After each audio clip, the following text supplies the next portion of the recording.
a North Coast tour in Taiwan. Mapupuntahan natin yung Yelyu, Shippen, and Zofen. If you're a first-timer like me, I would not recommend na mag-DIY. Though doable naman siya, pero hindi ko ma-imagine yung hassle at pagod dahil magkakalayo talaga itong tatlong spots. So I booked the Yelyu, Shippen, and Night Zofen on Klook.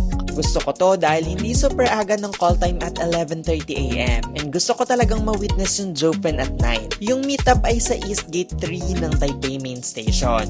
So to get there, kung nasaan ka man sa Taipei, ride MRT to Taipei Main Station. Then follow mo lang yung mga signages na may M3 hanggang sa maka-exit ka. Hanapin mo tong building na to dahil ito na yung East Gate 3. Iba't ibang pila dito kada group. Hanapin mo lang yung tour guide mo in yellow uniform. Klook tour guides can speak both Chinese and English. And along the way, may mga safety precautions and reminders. After an hour, we reached our first stop. Hindi pa kasama yung entrance ticket sa tour package, so na-pre-book ko na din to.